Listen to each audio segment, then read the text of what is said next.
dapat matutunan mo na kung kailan ka dapat makikipag-date.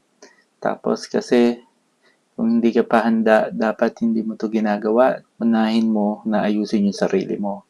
Dapat may trabaho ka, tapos sapat ang sweldo mo na kayang bumuhay ng 2 hanggang 3 anak, tapos kaya mong pag-aralin sa private school. Tapos dapat gwapo ka, malinis ka sa katawan, healthy ka, maayos ang personality mo, mukha kang edukado, tapos may kakayahang bumili ng sariling bahay.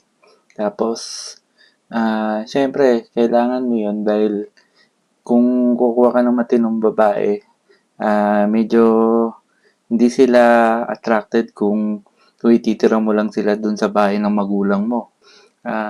Kasi kung ipipilit mo makipagrelasyon sa mga babaeng matitino tapos hindi mo pa naman kaya, madadagdagan na naman yung mga broken family, single mother, yung mga emotional damage na anak.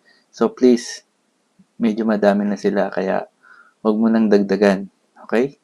Paano ka magiging karapat-dapat kung dugyutin ka, toxic ang personality mo, coops ka, mahirap ka, mabisyo ka, lasenggero ka, babaero ka, maliit lang yung sahod mo, tapos masyado kang emo, pangarap mo lang magkaanak at magkaasawa, tapos umaasa ka makakaraos din araw-araw, hindi ka talaga makakuha ng mga matitinong babae. Gusto mong makakuha ng babaeng matino na makakatulong sa'yo na buuin yung magandang pamilya sa pagdating ng tamang panahon, umpisahan mo na ayusin ang sarili mo ngayon.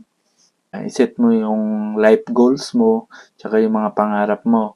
Maintain mo yung quality na gusto ng mga babae at tiyak, darating ang araw na yung babaeng worthy na paglalaanan mo ng pera, panahon at pagmamahal at magiging ina ng iyong anak, mapapasaya mo sila.